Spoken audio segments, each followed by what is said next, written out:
तो प्यारे बच्चों, इस वीडियो में डिस्कस करेंगे क्लास 9th सब्जेक्ट मैथ के कंपार्टमेंट पेपर को, जो कि लास्ट ईयर का है, दोनों मीडियम में एक साथ। ज़्यादा तैयारी के लिए कमेंट को चेक कर लो, ठीक है। आप mid term paper, annual paper, practice paper, mid term annual paper दोनों शिफ्ट का मॉर्निंग इवनिंग का विद सॉल्यूशन अपलोड है, तैयार कर लेना। कमेंट में लिंक मिलेगी, ठीक है। ध्यान से देख लो, प्रैक्टिस कर लो। ज़्यादा तैयारी के लिए प्लेलिस्ट देखो। मैथ की तैयारी के लिए सभी असेसमेंट तैयार कर लो, वो भी अपलोड है। उससे बाहर कुछ नहीं आएगा, कंफ्यूज नहीं होना। पेपर आता है इजी, खुद आप देख लो एक बार, ठीक है। किसी के कहने में नहीं आना है। ध्यान से देखो। पहला क्वेश्चन, 3 और 4 के बीच की परिमेय संख्या है। Rational number between 3 and 4 is. तो ध्यान से देखो, √3 अगर हम इसकी बात करें तो इसकी वैल्यू होती है 1.73। √4 अगर इसको सॉल्व करोगे तो ये 2 × 2 बाहर निकलेगा, मतलब 2 है इसकी वैल्यू। 3.4 ध्यान से देख लो, 3 और 4 इसके बीच में है। अगर 4.3 देखें तो 4 से ज़्यादा है। 1.73 3 से कम है। 2 3 से कम है, तो ये भी नहीं है, ये भी नहीं है, ये 4 से ज़्यादा है। 3 और 4 यानी 3 और 4 के बीच का होना चाहिए, तो 3.4 आ जाएगा सी ऑप्शन, ठीक है। तो करेक्ट आंसर हो जाएगा सी ऑप्शन 3.4, ठीक है, फर्स्ट में। Second question, degree of the polynomial 5x + 3 - x² + 8x³ is. बहुपद 5x + 3 - x² + 8x की घात 3 की घात है। तो देखो, जब घात निकालनी हो डिग्री, तो पूरे बहुपद में, ठीक है, यानी पूरे पोलिनोमियल में आपको देखना है कि पावर किसकी हाईएस्ट है। तो यहाँ पर देखो, x की पावर 1 है, यहाँ पर 2 है, यहाँ पर 3 है, तो 3 है, ये हाईएस्ट है, तो बी ऑप्शन हो जाएगा, ठीक है।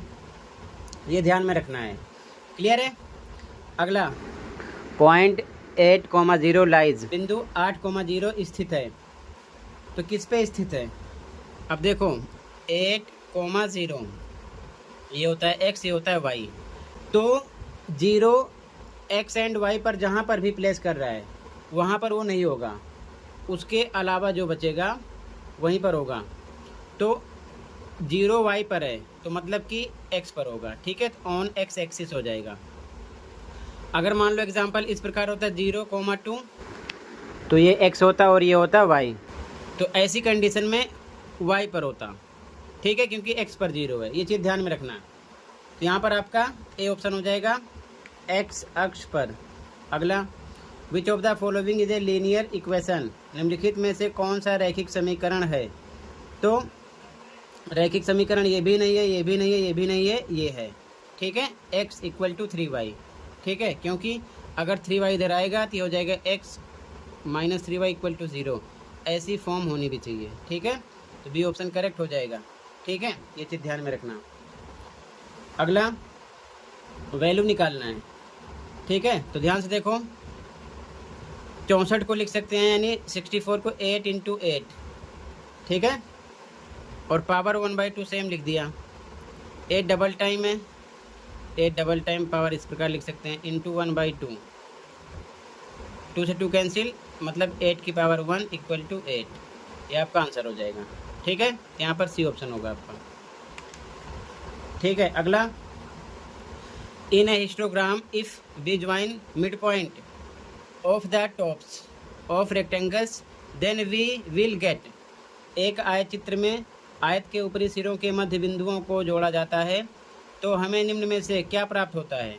यानी कि आयत चित्र हिस्टोग्राम इस प्रकार से होता है, ठीक है। तो मिड पॉइंट, इसका मिड पॉइंट यहाँ पर है, इसका यहाँ पर है, इसका यहाँ पर है, इनको जोड़ा जाता है, तो इसे क्या कहते हैं? इसे बोलते हैं बारंबारता बहुभुज, यानी कि फ्रीक्वेंसी पॉलीगन। डी ऑप्शन हो जाएगा, ठीक है। अगला, शंकु का वक्रपृष्ठीय क्षेत्रफल curve surface area of a cone is, तो पाई आर एल फॉर्मूले पढ़ लेना, फॉर्मूले ज़रूर करेंगे। कुछ भी आपसे शंकु, बेलन यानी कि सिलेंडर, स्फेयर, कुछ भी आपसे पूछ सकते हैं, पढ़ लेना, ठीक है। अगला, how many lines can be drawn through two distinct points, दो भिन्न बिंदुओं से होकर कितनी रेखाएं खींची जा सकती हैं, तो दो भिन्न बिंदुओं से होकर, ठीक है, केवल एक रेखा खींची जा सकती है। जैसे ये मान लो ये, तो इससे होकर एक ही रेखा जाएगी, इस प्रकार से इन दोनों बिंदुओं से होते हुए जाएगी, ठीक है। तो यहाँ पर 1 ए ऑप्शन हो जाएगा। अगला, complementary angles of 70 degree is, 70 degree का पूरक कोण, तो वैल्यू होती है 90 के, इसमें 70 हम माइनस करेंगे, कितना आ जाएगा 20 डिग्री, ठीक है। अगर यहाँ पर सप्लीमेंट्री बोलते तो 180 में से माइनस करते, ध्यान रखना, ठीक है। यहाँ पर 20 डिग्री आ जाएगा, सी ऑप्शन। अगला question, which of the following is a criterion for congruency of triangles, angle angle angle ये नहीं है, एंगल साइड साइड ये नहीं है, साइड साइड एंगल ये भी नहीं है, side side side, D option हो जाएगा, ठीक है। निम्न में से कौन सा त्रिभुजों की सर्वांग समता का नियम है, भुजा भुजा भुजा, साइड साइड साइड, ठीक है।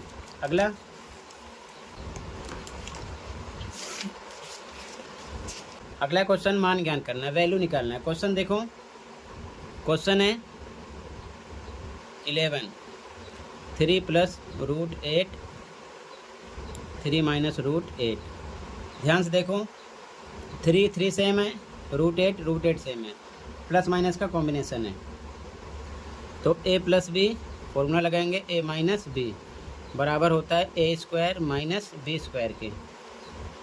a पर 3 है तो 3 का स्क्वायर माइनस b पर है √8 का स्क्वायर, 3 का स्क्वायर 9 हो जाएगा, और इसका स्क्वायर करोगे तो इस प्रकार से डबल टाइम पेयर बनेगा, 8 निकलेगा इसमें से बाहर, ठीक है। तो 9 - 8 1 आ जाएगा, ठीक है। तो यहाँ पर आपका बी ऑप्शन हो गया।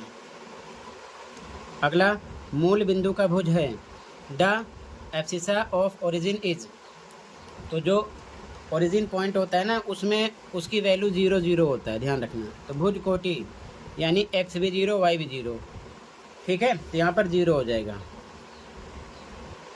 ठीक है। k का मान निकालना है, वैल्यू ऑफ k, देखो ध्यान से, यहाँ पर दे रखे हैं 13, देखो 0 1, और इक्वेशन है x - 2y = k। तो ध्यान से समझो, ये होता है x, ये होता है y, यहाँ पुट कर दो, x पर 0 - 2 × y पर 1 = k, तो हो जाएगा 0 - 2 × 2 = k, यानी कि -2 = k, k की वैल्यू -2 निकलेगी, ठीक है। तो यहाँ पर आपका सी ऑप्शन हो गया, ऑप्शन नंबर सी राइट होगा, क्लियर है। अगला, दी गई आकृति में एंगल AOC 120 है, तो एंगल BOD का मान, in the given figure if angle AOC = 120 degree, then value of angle BOD, angle BOD ध्यान से देखो, BOD ये निकालना है, ठीक है। तो अगर इस प्रकार से कंडीशन होती है तो ये वर्टिकली अपोजिट एंगल होगा, यानी कि शीर्षाभिमुख कोण, ये इसके इक्वल होगा, ये इसके इक्वल होगा। सेम कंडीशन देख लो, यहाँ पर क्रॉस सिंबल है तो ये इसके इक्वल जाएगा, ठीक है। तो 120 डिग्री ये भी हो जाएगा, साफ साफ ऐसे ही लिख दो, ठीक है। ये आ गया सी ऑप्शन। अगला, sum of consecutive angles of parallelogram is, समांतर चतुर्भुज के दो क्रमागत कोणों का योग कितना होता है, हमेशा 180 होता है, ठीक है, 180 डिग्री, ठीक है। अगला, दी गई आकृति में यदि एंगल बी बराबर 80 है तो एंगल डी का मान, in the given figure angle B = 80 degree, then value of angle D is, angle D ये निकालना है, ठीक है। तो ध्यान से समझो, तो ध्यान से देखो, इन दोनों एंगल का सम 180 के निकलेगा, क्यों, क्योंकि ये क्या है, एक चक्रीय चतुर्भुज है, ठीक है। तो मतलब कि एंगल बी, ये angle B plus angle D = निकलेगा 180 के। तो एंगल बी की वैल्यू पता है कितना है, 80 डिग्री लिख दिया, plus angle D equal to 180 के ये डी है, ठीक है। तो एंगल डी इक्वल टू, ये इधर आएगा माइनस हो जाएगा 80, तो 180 माइनस 80 इक्वल टू 100 डिग्री आ जाएगा, डी आ जाएगा 100, ठीक है। यहाँ पर आपका सी ऑप्शन हो जाएगा। अगला, if A B and C are the sides of a triangle and S is the semi perimeter of that triangle, then which is correct from the following. यदि ए बी सी त्रिभुज की भुजाएं हैं तथा S उस त्रिभुज का अर्ध परिमाप है तो निम्न में से कौन सा सही है। तो आपको पता होगा अर्ध परिमाप का फॉर्मूला एस इक्वल टू होता है ए प्लस बी प्लस सी अपॉन में 2, ठीक है। यही कंडीशन सही होगी, बी ऑप्शन हो जाएगा यहाँ पर आपका करेक्ट, ठीक है, ऑप्शन बी हो जाएगा। अगला देखो, in triangle P Q R if P Q equal to P R and angle Q equal to 50 degree then value of R is. यदि त्रिभुज पी क्यू आर में पी क्यू बराबर पी आर और angle Q बराबर 50 degree है तो are का मान होगा, ध्यान से देखो, पी क्यू पी आर के इक्वल है, ठीक है। तो ध्यान समझो, यहाँ पर ऐसे ही समझ लोगे, यहाँ पर देखो क्यू किसके इक्वल जाएगा, आर के, क्योंकि पी क्यू पी आर के इक्वल है, ये कॉमन है, तो क्यू आर के इक्वल जाएगा, ऐसे हिसाब लगा लो, ठीक है, क्योंकि दो साइड इसकी इक्वल है। तो क्यू 50 है तो आर भी 50 होगा, 50 आ जाएगा यहाँ पर, ठीक है, ये चीज़ ध्यान में रखना, ये ऑप्शन हो जाएगा यहाँ पर करेक्ट आपका, ठीक है। आगे असर्शन रीजन वाले क्वेश्चन है, question number 19, if an angle is 30 degree more than its complementary angle then the angle is 60। यानी कि यदि एक कोण अपने पूरा कोण से 30 अधिक है तो कोण 60 है, बिल्कुल सही, क्योंकि 60 होगा, 60 प्लस 30 करेंगे तभी कितना होगा, 90 डिग्री, ठीक है। ये बात बिल्कुल सही है, क्योंकि पूरक की वैल्यू होती है कॉम्प्लीमेंट्री की 90 डिग्री के, तो तभी ऐसी कंडीशन हो रही है। अगला, दो कोण को पूरक कहा जाता है यदि उनके कोणों का योग 90 हो। Two angles whose sum is 90 degree are called complementary angle, बिल्कुल सही, तभी तो ये बात इस पर फिट हो रही है। तो यहाँ पर दोनों बातें सही हैं और इसी कारण ये भी ऐसा निकल रहा है, ठीक है। तो मतलब कि रीजन असर्शन का एक्सप्लेन कर रहा है, तो जब रीजन असर्शन का एक्सप्लेन करता है तो ए ऑप्शन लगाते हैं, ए हो जाएगा यहाँ पर करेक्ट। अगला, assertion parallel lines are lines which never intersect each other, बिल्कुल सही बात है, ये समांतर रेखाएं वे रेखाएं हैं जो एक दूसरे को कभी नहीं काटती, इस प्रकार से जा सकती हैं, इस प्रकार से जा सकती हैं, ठीक है ना, किसी प्रकार से समांतर रेखाएं जा सकती हैं, बिल्कुल सही बात। अगला, दो या दो से अधिक समांतर रेखाएं हो सकती हैं, बिल्कुल सही। टू और मोर लाइंस कैन बी पैरेलल, बिल्कुल सही, लेकिन दो या दो से अधिक समांतर हो सकती है, इस वजह से वो एक दूसरे को नहीं काटती, इसका इससे कोई मतलब नहीं है, तो यहाँ पर बी हो जाएगा, ठीक है, कि बातें दोनों से हैं लेकिन रीजन असर्शन का एक्सप्लेन नहीं कर रहा है तो बी लगा देंगे, ठीक है। यहाँ तक क्लियर है ना। अब इसके आगे आप क्वेश्चन को देख लो, ठीक है, ठीक है, कहीं पर कोई डाउट होगा बताना, ऐसे क्वेश्चन की प्रैक्टिस कर लेना, मिलना ज़रूर है, ध्यान रखना, ठीक है। ये चीज़ असेसमेंट में कई बार ऐसे क्वेश्चन करवा रखा हूँ।